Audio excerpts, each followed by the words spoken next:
امشب در 24 تهران میگه مذاکرات محرمانه با واشنگتن غیر مستقیم در جریانه. همزمان با اعلام بی‌علاقگی آمریکا به از سرگیری گفتگوها، مقامات ایرانی میگن مسیر برای رفع تحریم‌ها رو به جلوه. رهبران ناتو میگن جمهوری اسلامی خطری برای جهان. تهران میگه راهبرد ایران تلاش برای امنیت پایدار در منطقه و جهانه. ادامه واکنش‌ها به سخنرانی شاهزاده رضا پهلوی در جمع محافظه‌کاران آمریکایی. منتقدان میگن شاهزاده تمایلش به بازگشت سلطنت به ایران رو نشون داده. موافقان میگن نقشه راه رو به خوبی ترسیم کرده. و رقابت نیروهای سیاسی چپ و راست برای به دست گرفتن کنترل اروپا. آیا قطبی شدن فضای سیاسی اعتماد به دموکراسی را از بین میبره؟ از استودیوی ایران اینترنشنال این 24 است با فرداد فرهزاد.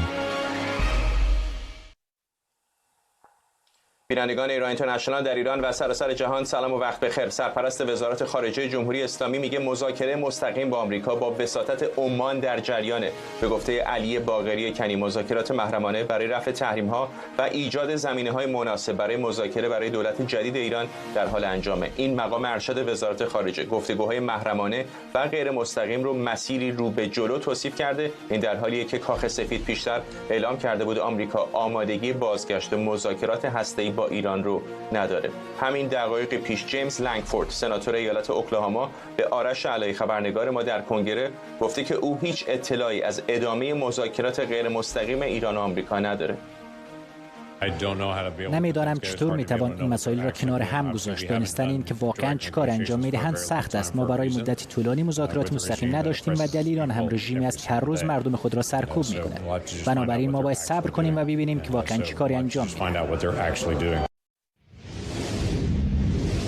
شهیر شهید ثالث روزنامه‌نگار و تحلیلگر سیاسی از کلگری کانادا با مسار شهید ثالث دیدید قبلا کاخ سفید گفته قصد مذاکرات جدیدی فعلا ندارند. سناتور اوکلاهاما هم به همکارم آرش علایی گفت خبر از مذاکره نداره. چرا به نظرتون باقری کنی چنین اظهاراتی رو مطرح میکنه؟ به نظر من دو تا هدف آقای باقری کنی اینجا داره. یکی این که در جواب آقای کربی و میتو میلر که هر دو گفته بودن، یکی قاطعاً و یکی تلویحی گفته بود که با آمدن پزشکی هیچ علاقه به اثرگیری مذاکرات ندارن. ایشون میخواد بگه که اینها رو بی‌اعتبار کنه و بگه این مذاکرات در جریان هست.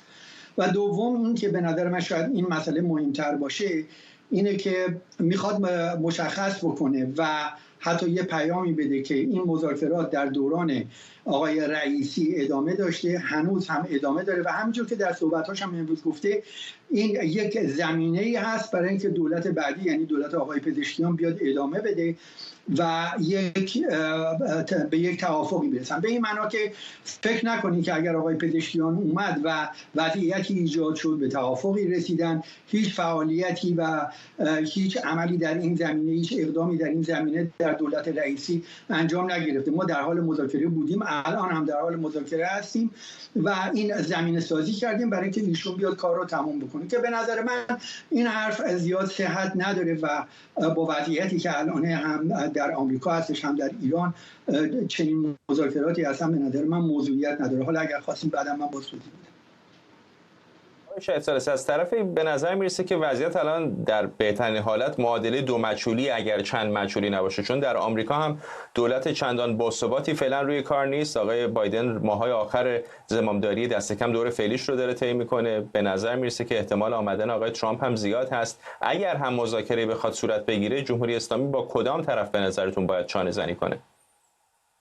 کاملا حرفتون درسته. اتفاقا همین صحبتی بودش که من در آخر بحث قبلی مطرح کردم. ببینید وضعیت دولت آمریکا، حالا آقای کربی و آقای میلر و حتی رئیسشون آقای بایدن، یه وضعیت نامشخصی است. اصلا آقای بایدن کاندید خواهد شد، کاندیدای حزب دموکرات خواهد بود. الان فشارها زیاد همونجور که خودتون میدونید و خب ما 4-5 ماه بیشتر از انتخابات فاصله نداریم. دولت خیلی وضعیتش متزلزله و حتی اگر متزلزل نباشه، فرض کنیم آقای بایدن یا حالا جانشین آقای بایدن هر کسی رو که حزب دموکرات معرفی بکنه بیان وارد کار بشن، حالا هر کدوم هم که برنده بشن، به نظر من وضعیت تا 20 ژانویه که رئیس جمهور جدید وارد کاخ سفید میشه کاملا نامشخص خواهد بود. هیچ کار معناداری، هیچ توافق معناداری امکان نداره از الان تا ژانویه 2025 بتونه صورت بگیره. تازه اون زمان هم که اینها بیان سر کار، هر تیمی باشه، یا ترامپ باشه یا تیم دموکرات‌ها باشه، هر تیمی بیاد سر کار تا بیاد به خودش بجنبه شده مارچ و ما 6-7 ماه بیشتر با اکتبر 2025 که قطعنامه 2231 منقضی میشه و برجام به کلی بلا موضوع میشه فاصله نداریم، اصلا معنا نداره احیای برجام. اینا باید به یه توافق جدید برسن. حالا چه طرف آقای بایدن باشه یا جانشین آقای بایدن باشه و یا ترامپ باشه، آیا رسیدن به توافق جدید با شرایطی که الان هستش که به نظر من 3 عامل خیلی عمده هستش، مانع عمده هستش برای رسیدن به توافق، آیا چنین توافق امکان داره صورت بگیره؟ این سوال بزرگی. آقای شایستالس لطفاً با ما بمونید. همکارم آرش علایی هم از کنگره آمریکا به ما پیوسته، همون خبرنگار ما که کمی پیشتر با سناتور لنگفورد هم صحبت کرده بود. آرش، خوشحالم که ارتباطمون برقرار شد. سناتور لنگفورد به تو میگه که هیچ خبری از مذاکره بین ایران و آمریکا نداره. و خب این نشون میده که دولت بایدن چگونه کار میکند. ببین ما الان 3 سال و نیم هست داریم در مورد سیاست خارجی دولت بایدن به خصوص در مورد جمهوری اسلامی اینجا در کنگره آمریکا گزارش میدیم به مردم ایران. اینکه دولت بایدن میآید در کنفرانس‌های خبری، آقای جان کربی 2 روز پیش اومد وقتی ازش پرسیدن راجع به مذاکره با جمهوری اسلامی در مورد مسائل هسته‌ای، خیلی با اطمینان سرش گرفت بالا و راجع به مسائل اخلاقی صحبت کرد که جمهوری اسلامی چون پهپاد میده به روسیه پس بنابراین مسائل اخلاقی رو رعایت نمیکنه، یا مسائل اخلاقی رو رعایت نمیکنه به گروه‌های نیابتی کمک میکنه، یا همه مشکلات دیگری که دولت ترامپ هم بهش اشاره میکرد. ایشون گفت به خاطر این مشکلات اخلاقی است که با جمهوری اسلامی وارد مذاکرات هسته‌ای نمیشوند. الان ما میشنویم اصلا این داستان‌ها دروغ است در واقع. اونم در چه کسی پته آقای جان کربی و کاخ سفید ریخته است روی آب؟ جمهوری اسلامی، یک سیستمی که خودش پتش همش روی آب هست. انقدر دروغ میگوید جمهوری اسلامی که حالا دولت بایدن ممکنه بعضی خورده بگیرن به بنده، ولی این واقعیت از سور زده است به جمهوری اسلامی در دروغ گفتن در مورد مسائل واضحی که ما اینجا چشمامون داره میبینه و اونها دارن انکار میکنن. باقری کنی پته آقای بایدن و دولتش رو باید بنزد روی آب و بگوید ما مذاکره داریم میکنیم غیر مستقیم در عمان، در حالی که آقای جان کربی میاد به مطبوعات اونجوری دروغ میگوید واضحا و میگوید ما مذاکره با جمهوری اسلامی در مورد برجام نداریم میکنیم. فقط هم این نبود، از سناتور لنگفورد پرسیدم، گفتم آقای جان کربی این رو میگوید، خندید فقط و گفت به بقیه رفتار دولت بایدن نگاه کنید، مخصوصا در مورد وضعیت جسمانی رئیس جمهوری آمریکا که افرادی که در کاخ سفید هستن پشت سر هم الان دارن به مطبوعات میگویند که چشمان خودشون اعتماد نکنن و اون چیزی که میبینن رو گزارش ندهند در مورد سلامت وضعیت رئیس جمهوری آمریکا. خب وقتی در مورد همچین مسئله‌ای به این واضحی کاخ سفید میآید و یک جوری وانمود میکنن انگار هیچ اتفاقی نیفتاده است دیگه، ما در مورد مسئله جمهوری اسلامی که واضح است. سوال آخری هم که از سناتور لنگفورد پرسیدم راجع به جاوید رحمان، گزارشگر ویژه سازمان ملل متحد که در برنامه خودتون فرداد بهش پرداختیم، در کنگره آمریکا آمده بود و گفته بود که دولت بایدن استراتژی خاصی در مورد ایران ندارد. آقای سناتور لنگفورد گفت دولت بایدن استراتژی خاصی در مورد خاورمیانه ندارد و ایشون گفت کشورهایی که اخیراً بهشون سفر کرده حاضر نیستند که قبول بکنن که دولت بایدن واقعا سیاستش در مورد اونها قرار است تغییر کند. به بخشی از صحبت‌های ما با سناتور لنگفورد گوش کنید.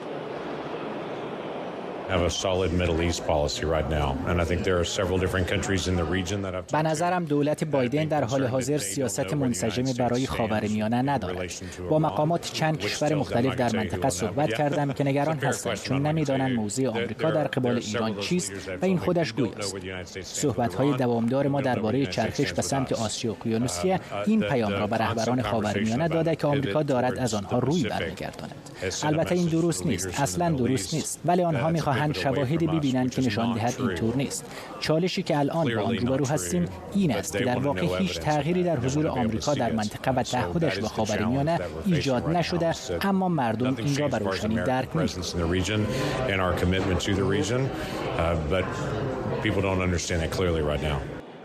بنابراین وقتی ما نگاه میکنیم در مورد دولت بایدن و سیاست خارجیش، مقایسهش میکنیم با دولت ترامپ یا جمهوری خواهان. دموکرات ها حاضر نیستند سوالات پاسخ مستقیم بدن، در مورد جمهوری اسلامی سیاست خاصی ندارن، دستاوردی ندارن، بنابراین دلشون نمیخواد راجبش حرف بزنن، ترجیح میدن راجب اون چیزایی که دوست دارن صحبت بکنن. و الان هم این که دولت بایدن استراتژی خاصی ندارد، نه تنها در مورد سیاست خارجی بلکه در مورد انتخابات آمریکا، مزید بر علت شده است که اینجور موارد بیشتر زیر ذره‌بین مطبوعات قرار بگیرد، برای اینکه نشان بدهد دولت بایدن کاملا از هم گسیخته و کاملا شلخته عمل می‌کند در مورد سیاست خارجی. ممنونم از سوارش علی، خبرنگار ما در کنگره آمریکا. آقای شهید ثالث ممنونم که با ما موندید. شرایط بسیار پیچیده‌ای هم هست، خودتون اشاره کردید در آستانه رسیدن به غروب بعضی از بندهای برجام هم هستیم. اگر واقعاً ایران و آمریکا علیرغم تمام چالش‌هایی که دارن پای میز مذاکره نرند، آلترناتیو دیگر چه خواهد بود؟ سوال خوبیه آقای فرزاد. باید ببینیم که آستانه طاقت و تحمل آمریکا تا کجا هستش، برای اینکه سیاستی که جمهوری اسلامی داره برای مقابله با تحریم ها عملاً گسترده کردن و گسترش برنامه هسته‌ای هستش. این سیاست ایران بوده از سال 2003، همینجور ما می‌بینیم سال 2010 که تحریم ها شدید شد، اینها هم برنامه هاشون رو تشدید کردن و این جریان همچنان ادامه داره. یعنی با گسترش برنامه هسته‌ای میخوام با تحریم ها مقابله بکنن. حالا این تا کجا میتونه پیش بره؟ اینی که امریکا هم اسرائیل گفتن که خط قرمز ما دسترسی جمهوری اسلامی به سلاح هسته‌ای هستش، تا کجا میتونن این قضیه رو تحمل بکنن؟ واقعا این سوال شما جواب دیگه غیر از این نداره که اگر واقعا سر میز مذاکره نرن و از این حربه، یعنی توسعه برنامه هستی علیه تحریم ها بخوان استفاده بکنن و مذاکره هم نکنن، تشنج زدایی هم نکنن، هیچ راه حل دیگه‌ای عقل و منطق اجازه نمیده جز جنگ و برخورد. ولی فکر نمی‌کنید، ببخشید حرفتون رو دارم قطع می‌کنم، ولی فکر نمی‌کنید واقعا شاید خامنه‌ای چنین تصمیمی گرفته؟ اگر واقعا چنین برنامه‌ای نداشت چرا اصلا اجازه میداد کسی مثل پزشکیان به قدرت برسه؟ بله، اینم سوال مهمی هستش، اینم سوال مهمیه، ولی توجه داشته باشیم که شرایطی که هستش الان، من حالا قسمت بعدش رو بگم، اگر اینا بخوام بشینن سر میز مذاکره 5+1، آیا وجود خارجی داره؟ با درگیری که روسیه الان با آمریکا و غرب پیدا کرده، اصلا این 5+1 موضوعیت پیدا میکنه؟ یادتون باشه که آقای ظریف اون موقع که روسیه اونچنان مسئله با غرب نداشت، سال 2013 رو ما داریم صحبت میکنیم تا 2015، میگفت روسیه کارشکنی میکنه برای رسیدن به توافق. الان که چنین درگیری هستش، آیا واقعا روسیه چه نقشی اونجا میتونه بازی بکنه تو این 5+1؟ این خب یه مسئله هستش. از طرف دیگه ایران داره نفتش رو میفروشه، این یه معضلیه، برای اینکه تقریبا رکورد 6 سال گذشته رو فروش نفت شکسته و آقای خامنه‌ای به تفکرش این هستش، نگاهش این هست که چند بار قبل از انتخاب آقای پزشکیان گفته که ما احتیاج نداریم با 3 کشور در دنیا رابطه داشته باشیم، میتونیم کارمون رو پیش ببریم. این هم یه مسئله. در جواب سوال شما، به نظر من اگر که آقای خامنه‌ای یه تیمی بیاد از سر کار و شاید به نظر شما که این چیزی که میگین درست باشه که اصلا اجازه دادن پزشکیان بیاد و اجازه دادن که اصلا انتخاب هم بشه، آیا واقعا یه تیمی که عقل و منطقش بیشتر از این تیم رئیسی هستش، مثلا یه آدمایی مثل آقای عراقچی، مثل طیب نیا، مثل همتی، اینا توی مناصب مالی و سیاسی قرار بگیرن، آیا میتونن این وضعیت رو یه مقدار ترمیم بکنن؟ به نظر من این احتمال هست و حرف شما و حدس شما از اینکه پزشکیان اومده ممکنه درست باشه که بخوان این مسئله رو یه جوری قائل بدن، ولی هر چی هستش میره به سال 2025 به نظر من. ممنونم از شما. شهید ثالث، روزنامه‌نگار و فعال سیاسی از کلگری کانادا با ما. رهبران کشورهای عضو ناتو با محکوم کردن ایران، بلاروس و کره شمالی رو به خاطر ارائه تسلیحات نظامی به روسیه علیه اوکراین به دامن زدن جنگ متهم کردند. سران کشورهای عضو ناتو تاکید کردند که همچنان روسیه رو مهمترین و مستقیمترین تهدید برای خودشون میدونن. اونها همینطور با انتقاد از چین و تاکید بر حمایت از اوکراین، بی‌ثباتی در آفریقا و خاورمیانه و اقدامات جمهوری اسلامی رو به زیانشون و شرکای ناتو خوندن. جمهوری اسلامی در واکنش گفته تلاش برای مرتبط کردن جنگ اوکراین به همکاری‌های دوجانبه مسکو و تهران اقدامی با انگیزه‌های مغرضانه سیاسیه. با جنگ اوکراین یا جنگ تجاوزگرانه روسیه علیه اوکراین اهمیت همکاری نزدیک ما بیشتر شده، چون همونطور که گفتید اونچه امروز در اوکراین اتفاق میفته ممکنه فردا در آسیا اتفاق بیفته و ما میبینیم که چطور کره شمالی، ایران و چین تجاوز جنگی روسیه علیه اوکراین رو حمایت میکنن و این نشون میده که امنیت مسئله‌ای منطقه‌ای نیست بلکه جهانی است. آنچه در اروپا اتفاق میفته برای شما مهمه، آنچه در سمت شما اتفاق میفته برای ما مهمه. همکارم سمیرا قرایی از محل اجلاس ناتو در واشنگتن دی سی با ما همراه شده. سمیرا، بحث روسیه خیلی پررنگ بوده و طبیعتاً کشورهای مثل ایران که به اون کمک میکنن در جنگ با اوکراین. همینطوره فرداد، شاید بشه گفت که این اولین نشست ناتوست که تا این میزان ما داریم همبستگی کشورهای عضو در رابطه با اوکراین رو مشاهده میکنیم. پیشتر هم شاهد همبستگی و حمایت بودیم، ولی اینجا دیگه در این نشست واشنگتن به نظر میرسه که این همبستگی به اوج خودش رسیده و همگی همصدا هستن. در بیانیه‌ای که عصر روز گذشته منتشر شد این همصدایی به خوبی قابل شنیدن هست. در 3 جای اون بیانیه نام جمهوری اسلامی آمد، فعالیت‌های بی‌ثبات کننده جمهوری اسلامی که چگونه میتونه مختل کنه امنیت و ثبات رو در کشورهای عضو ناتو و همینطور کمک‌هایی که جمهوری اسلامی و کره شمالی مشترکاً به روسیه می‌کردند. مشخصاً اشاره شده به موشک‌های بالیستیک جمهوری اسلامی که اگر ارسال بکنند به روسیه تا چه میزان خطر معتبر و جدی میتونه باشه برای امنیت کشورهای عضو. میشه دید که چه میزان همبستگی وجود داره، مخصوصاً امروز گذشته از اون بیانیه و همه دلایلی که گفتم. امروز هم کارگروه مربوط به اوکراین اینجا فعال بود. سران مختلف با آقای زلنسکی دیدار کردن، حتی آقای اردوغان با آقای زلنسکی دیدار کرد. آقای زلنسکی تشکر کرد از ناتو به خاطر آنچه که دارن برای اوکراین انجام میدند و این بحث عضویت زلنسکی و اوکراین در ناتو خب بحث مطرحی بود، هرچند همچنان ضرب العجلی داده نشده به اوکراین که کی دقیقاً میتونه عضو بشه، اما گفته شده که عضویتش بی بازگشت خواهد بود و حمایت میکنند از این کشور. تا ساعتی دیگه، حدود 4 ساعت دیگه هم کنفرانس خبری انفرادی آقای بایدن اینجا برگزار خواهد شد. اون هم یکی از هایلایت های خبری امروز و مجموعاً این نشست است که در کنار تمامی مردم آمریکا، رسانه ها در جهان، دیپلمات های اروپایی، کشورهای عضو ناتو هم همگی نشستن تا ببینند که آقای بایدن چگونه میخواد از پس خبرنگاران به شکل فی‌البداهه بر بیاد. ممنونم از تو سمیرا قرایی از محل نشست ناتو در واشنگتن دی سی با ما.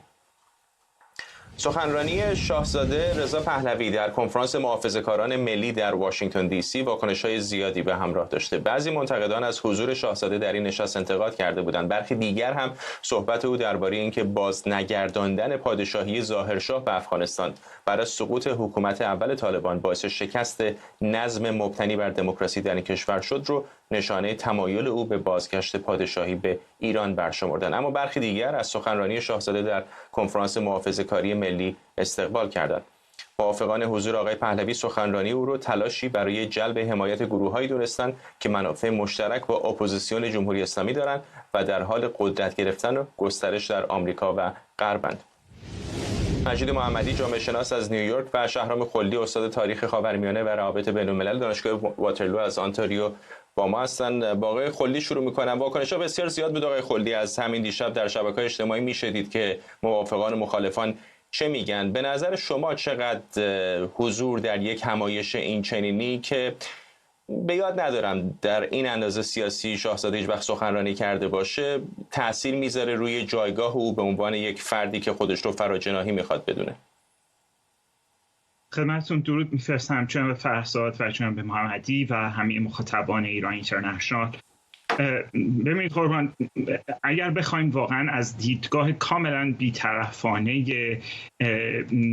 در واقع مطالعات ارتباطات به این قضیه نگاه بکنیم و ارتباطی که با مسئله سیاست داره، مارشال مکلوهان کانادایی که در واقع واضع این نظریه هست میگه که the medium is the message و منظور از این هستش که این رسانه فرای از محتوای اون چیزی که گفته میشه شکل دهنده و تأثیر گذارنده هست بر اون چه که بر اون پیامی هست که منتقل میشه به شنوندگان. بنابراین همونجوری که فرمودید من نگاه کردم ظرف 24 ساعت گذشته، حالا بیشتر 48 ساعت گذشته، که آیا ایشون برای هیچ جناح دست چپی که در واقع حاضر باشه که به حرف ایشون گوش بده، آیا براش صحبت کردن؟ آیا برای مثال ما گروه های چپی داریم، چپ میانه ای داریم که به حکومت مشروطه پادشاهی در کشورهای خودشون باور دارن. حزب کارگر بریتانیا یک نمونه واقعی این هست. احزاب سوسیال دموکرات در نروژ و سوئد اکثریت قاطعشون وفادار به مشروطه سلطنتی هستند. ما یه همچین چیزی رو ندیدیم در واقع. حالا من برای سابقه تاریخی باید عرض بکنم که شاهزاده رضا پهلوی، ما این رو میدونیم، شاهدانش وجود دارند و اگر لازم بشه، اگر این قضیه به دادگاه حاضر بشه، من حاضرم این رو زیر سوگند هم عرض بکنم که با تونی بلر، نخست وزیر وقت بریتانیا، نه وقتی که ایشون خارج شدن، در اون زمانی که هیچ کس ایشون رو در هیچ یک از معادلات سیاسی ایران حساب نمی‌کرد، به صورت خصوصی دیدار کردن. ولی امروز ما در دنیای دیگری زندگی می‌کنیم. امروز در دنیایی زندگی می‌کنیم که شاهد ظهور امواج و در واقع عرض کنم به حضورتون طیف‌های مختلفی از راست هستیم و وقتی که ما این رو توی متن ملاقات ایشون با بنجامین نتانیاهو بگذاریم، به هر حال یک دولت دموکرات هست، یک دولت دست راستی هستش که در ائتلاف با راست بسیار رادیکالتر هست و این رو من از زبان خود اسرائیلی‌ها، از زبان راست میانه اسرائیل، از زبان کسانی مثل ژنرال بازنشسته بنی گنتس نقل می‌کنم. وقتی که می‌خوایم این رو بررسی بکنیم می‌بینیم که ایشون اومدن در واقع خودشون در یک موقعیتی قرار دادن که اینجور انتقادها رو از کسانی که فقط چپ میانه نیستند به روی ایشون باز کرده و پرسشی که من دارم این هست: ایشون دقیقاً در کجا قرار دارن؟ آخرین دکترین ایشون از پیمان نوین اگر بخوایم شروع بکنیم در یک دوران شناسی اخیرتر، آخرین دکترین ایشون دقیقاً چی هست؟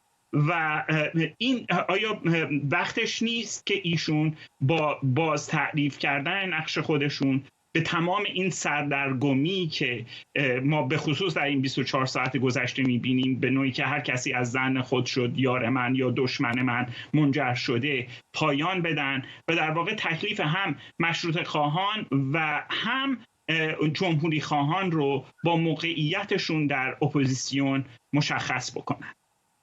آقای محمدی، چقدر با این نکته موافق هستید که آقای خلدی هم به شکلی اشاره کرد که میدیوم یا رسانه خودش میتونه پیام باشه؟ بالاخره در خلأ زندگی نمی‌کنیم. سخنرانی او هر چقدر هم که خوب و عالی بوده باشه، جغرافیایی که در اون صحبت کرده بالاخره روی مخاطبان تاثیر میذاره و این برداشت عمومی رو ممکنه ایجاد بکنه که او گرایش به یک جریان سیاسی خاص داره، به طور خاص در این مورد به سمت راست. چقدر فکر میکنید که این میتونه تاثیر بذاره به نظر شما روی کردی که جامعه ایران به طور کلی میتونه روی اون داشته باشه؟ ببینید، رسانه مشخص هست که چه تریبون، هر رسانه‌ای جهتگیری داره، در این شک و تردیدی وجود نداره. اما اینجا دو سه تا نکته رو باید روشن کنیم. اول اینکه اون کسانی که از فراجناحی صحبت میکنند، بحث جناحبندی ها و احزاب سیاسی در کشورهای غربی رو با داستان ایران خلط میکنن. ما در داستان ایران امروز بحث چپ و راست نداریم. بحث جمهوری خواه بیش آنچه که پررنگ هست بحث جمهوری خواه و مشروطه خواه هست.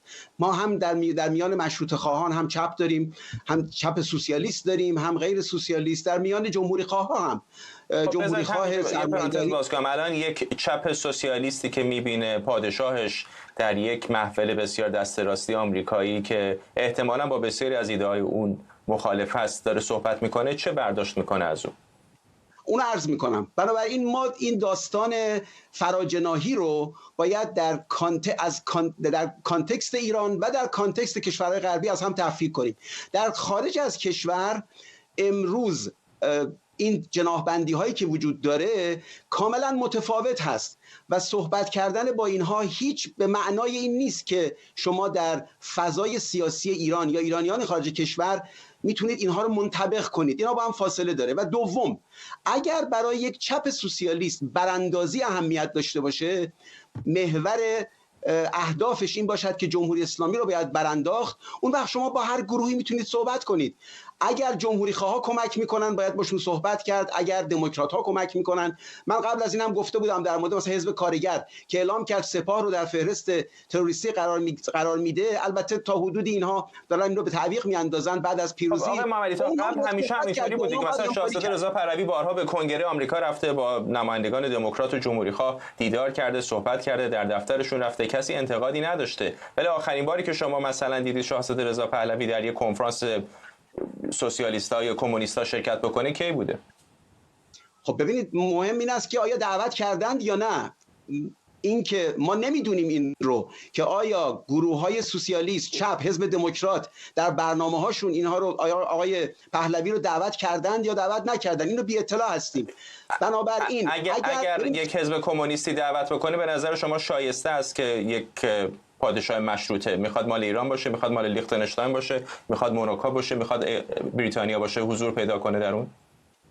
ببینید، برای براندازی جمهوری اسلامی مخالفانی که در خارج کشور زندگی میکنند با هر گروهی که در قدرته، اونایی که در قدرت نیستن، نقشی ندارن، خب اونها خیلی اهمیت زیادی نداره.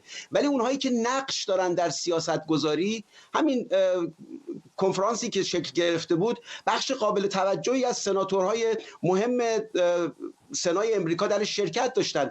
طبعا شما باید برید با اینها صحبت کنید، همونطور که باید با سناتورهای دموکرات هم صحبت کنید. اگر کسی براش براندازی جمهوری اسلامی اهمیت داشته باشه، دیگه این خردگیری های به نظر من بی اهمیتی است که شما با کی صحبت میکنید. چون بلافاصله اگر ترامپ پیروز بشه، مخالفانی که در خارج از کشور زندگی میکنن اونها با یک دولت دیگری، با یک سیاست‌های دیگری طرف خواهند بود.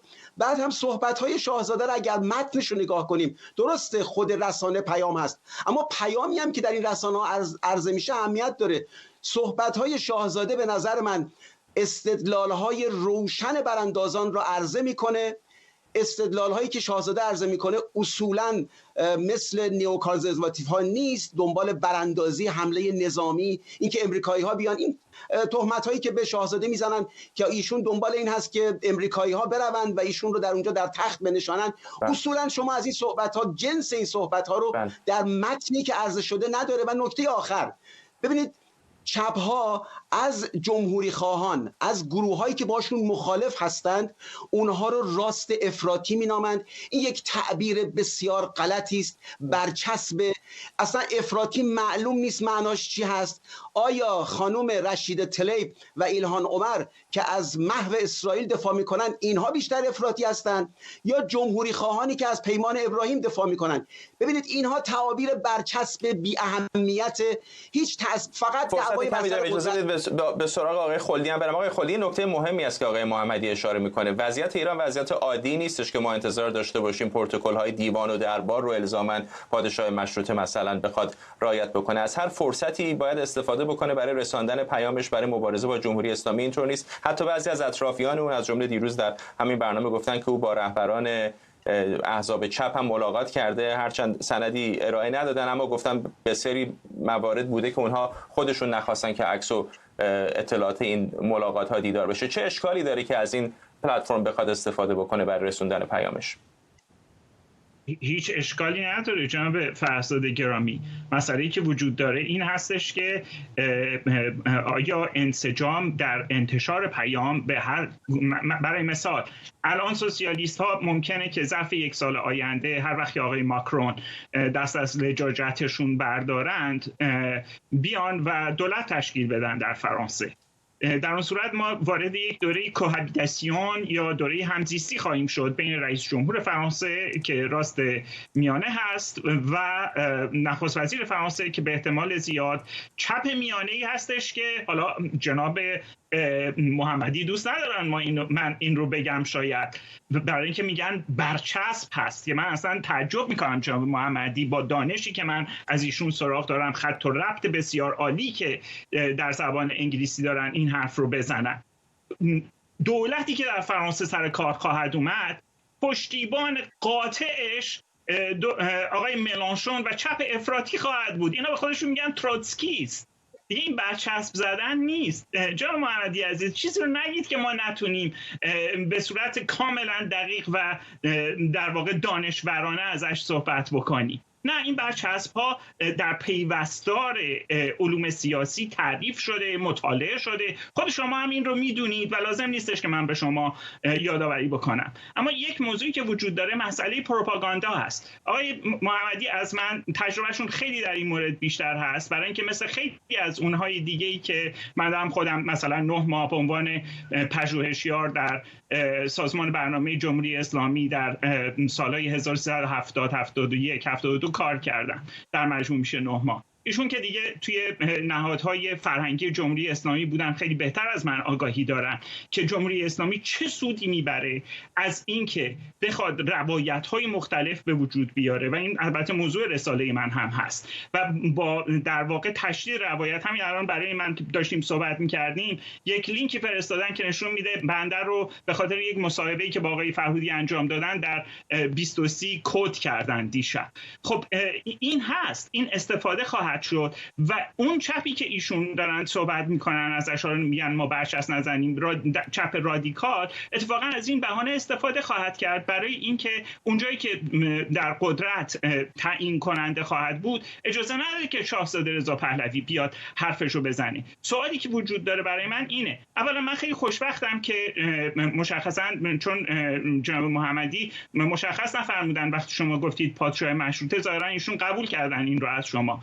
خوشبختم که ایشون مثل من قبول دارن که شاهزاده رضا پهلوی برخلاف اون چیزی که برخی افراد توی توییتر می‌نویسن ولیعهد، از نظر تکنیک حقوق قانون اساسی مشروطه ما پادشاه مشروطه ایران هستند، مگر اینکه یه دی بیان به اعلام بکنن که بر سر کار اومدن حکومت جمهوری اسلامی قانونی بوده. اگر کسی قبول داره که حکومت جمهوری اسلامی بر سر کار اومدنش و سر کار موندنش تا به حال قانونی هست، اون امری علی‌حد است. ولی اگر ایشون تکلیف ما رو با خودشون، به خصوص تکلیف جناح پادشاهی خواه رو مشخص نکنن، برای اینکه به نظر من کماکان جناح پادشاهی خواه و این رو خدمتتون عرض بکنم، من پادشاهی خواه نیستم، من سلطنت مشروطه خواه هستم. من قائل به این هستم که پادشاه در یک حکومت مشروطه پارلمانی سلطنت می‌کند، نه حکومت. و کلمه سلطنت با وجود اینکه یک کلمه عربی هست، در حقوق اساسی ما یک مفهوم خاصی داره، همونگونه که کلمات عربی دیگه دارن. بنابراین موضوعی که وجود داره اینه، اگر ایشون یک دموکراسی ادوکت جناح راست میانه هستن، استانداردهای خاص دیگه‌ای براشون و رفتارشون در واقع حاکم هست و اگر ایشون پادشاه مشروطه هستن، استانداردهای دیگه‌ای حاکم هست و اگر ایشون یک دموکراسی ادوکت یا حامی دموکراسی کاملا بیرنگ و بی‌طرف از هر جهت هستن، باز یک استانداردهای دیگری برش حاکم هست. بنابراین اجازه بدید سوالها رو صریح بپرسیم، با هم دیگه رو دروایسی نداشته باشیم و بریم سر اصل مسئله. ایشون با خودشون چندن؟ ایشون دقیقاً کجا ایستادن؟ از پیمان نوین تا منشور. من یکی از کسایی بودم که با اون منشور به شدت مخالفت کردم. خیلی های دیگه هم مخالفت کردن. ولی چون مسئله ایران بود انتقاد از ایشون محسوب نشد، در صورتی که کمترین انتقاد از ایشون الان مشابه این هستش که بحث داغ و طولانی هستش. امیدوارم بتونیم در یه برنامه دیگه مفصل‌تر بهش بپردازیم. متأسفانه دیگه فرصت این بخش از برنامه به پایان رسیده و من از هر دوتون تشکر میکنم. مجید محمدی جامعه شناس از نیویورک و شهرام خلدی استاد فرصتی به من ندادید که پاسخ بدم. وقتم درست خیلی کوتاه اگر بفرمایید تو 30 ثانیه، چون واقعا بعد برم رو آیتم بعدی. بفرمایید. ببینید دو تا مسئله وجود داره. یکی این که کسانی که از این کلمات افراطی استفاده میکنن باید به ما بگن که منظورشون از افراطی چیه. یک کلمه مبهمی است. و دوم این که اساس اشکالاتی که گرفته میشه در مورد این شرکت شاهزاده در این کنفرانس guilt by association. شما هر جا برید کناری که عکس بگیرید در یک کنفرانسی شرکت کنید شما رو به اونها وصل خواهند کرد و این اصولا یک مغالطه است. ممنونم از هر دو شما آقایون. بریم به سمت دیگر دنیا. بعضی ناظران سیاسی معتقدند قطبی شدن جامعه در اروپا و کاهش اعتماد به دموکراسی میتونه چالش‌های جدی رو برای آینده سیاسی قاره سبز ایجاد کنه. این نگرانی‌ها بعد از اون بود که در فرانسه مقامات حزب دست راستی اجتماع ملی فرانسه بعد از شکست در انتخابات گفتند به خاطر تصویر اغراق‌آمیزی که از این حزب به عنوان یک جریان افراطی ارائه شده شکست خوردند. پژمان گلچین، پژوهشگر فلسفه و تحلیلگر سیاسی از آلمان، و علی صدزاده، تحلیلگر مسائل خاورمیانه از فرانکفورت به ما پیوستند.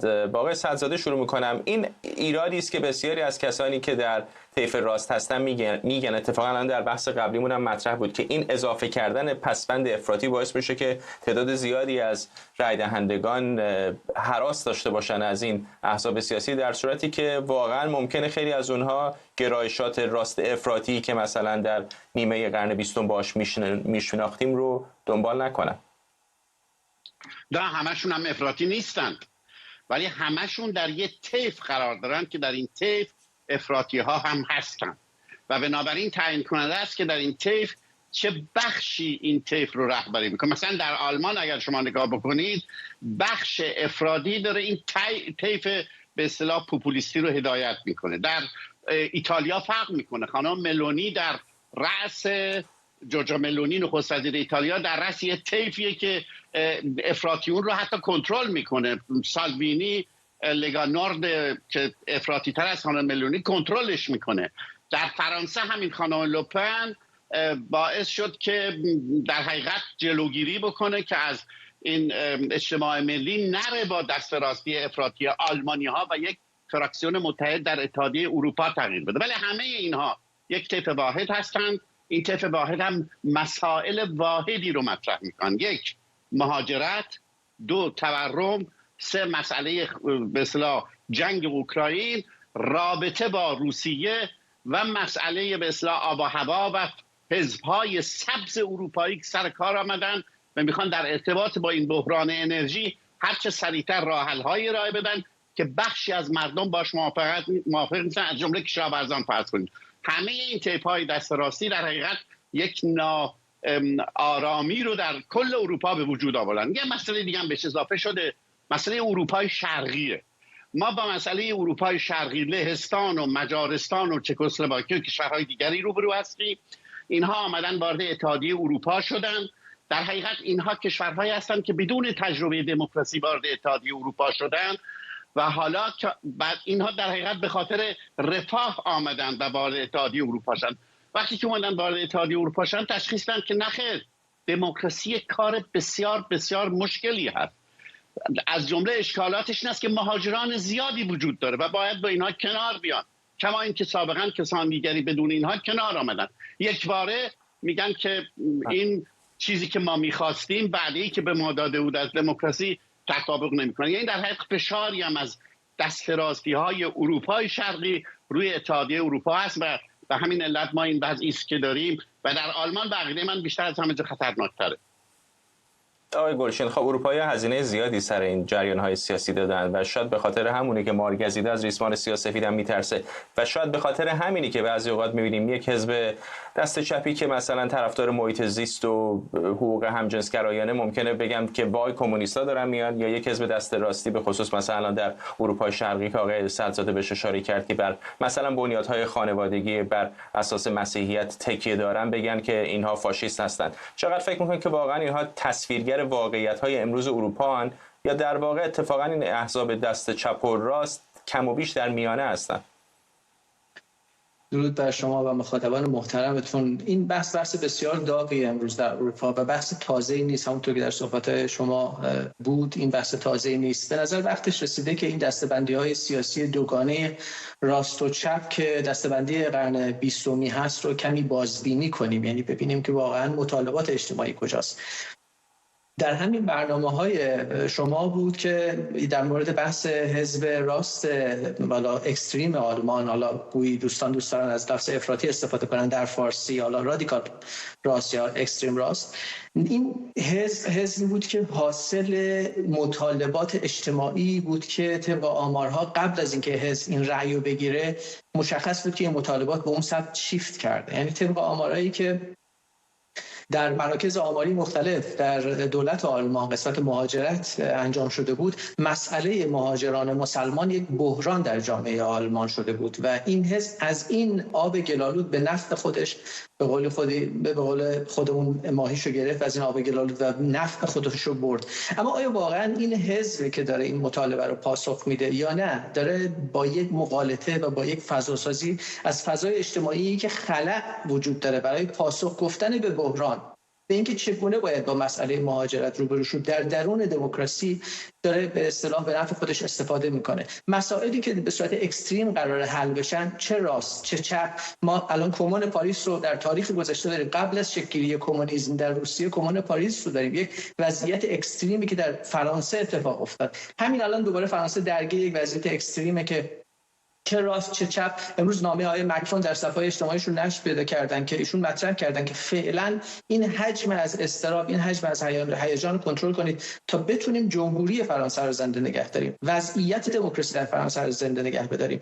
چون به روایت خود آقای مکرون هیچ حزبی برنده این بازی فعلا نبوده و همه در همون میانه گیر کردن و باید به یک راهکار بیاندیشیم. این مسئله راهکار در سیاستمدار اروپایی گویی فراموش شده، یعنی بیشتر درگیر این مناقشه هستن که به جای پیدا کردن یک راهکار یک برد سیاسی برای خودشون به طور موقت رقم بزنن. و من اضافه میکنم به بحران‌های دقیقی که آقای سبززاده مطرح کردن، بحران‌های خارجی اتحادیه اروپا هم هست. مسئله چین مسئله بسیار جدیه، تجارت با چین، گذاشتن تعرفه برای واردات با چین، اینا بحث‌های جدیه که احزاب اروپایی درگیرشن و چین در حال به نوعی تجزیه اتحادیه اروپا است با داغ کردن این مناقشات که حالا میشه به اینها پرداخت بمون. آقای سدزاده زیر 2 دقیقه اگر بگیم، به نظر میرسه برخلاف اون تصویری که خیلی از اروپا میدادن که یک پارچه است یا یک موجی از دست راستی ها دارن میان، اینطوری هم نیست. مثلا انتخابات فرانسه رو میبینیم اتفاقا چپ توفیق داشت، در بریتانیا هم میبینیم حزب کارگر اومده سر کار.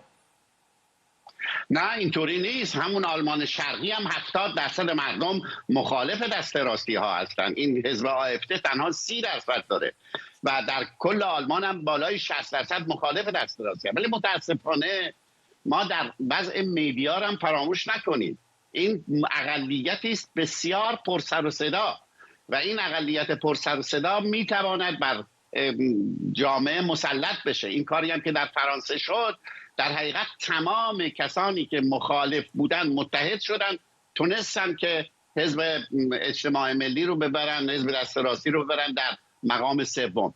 ولی به هر حال مسئله این است که سیاستمدارها هم کار عجیب و غریبی نمیتونن بکنن، چون اصولا سیاستمداری در دموکراسی سیاست بر اساس زمانه. یعنی شما برای 4 سال انتخاب میشید، بعد از 4 سال هم امکان داره که شما رو از کار بندازن و تصمیمات استراتژیک بسیار بزرگ نمیتونید بگیرید و در حالی که کسانی که به اصطلاح مشکلات دارن میخوان که یه تصمیمات استراتژیک راهبردی برای آینده این نمیتونه. هیچ سیاستمداری که یک صدراعظم آلمان 4 سال دیگه معلوم نیست سر کار باشه، صدراعظم بعدی معلوم نیست، همینطور نخست وزیر کشورهای دیگه. اینه که گفتم دموکراسی اصطلاحی است در آلمان میگن خیلی کار بسیار پرمشقتی هست. هر روز بایستی با مشقت این دموکراسی رو محقق بکنید و این پرسه یادگیری هست، دیگران هم باید یاد بگیرن.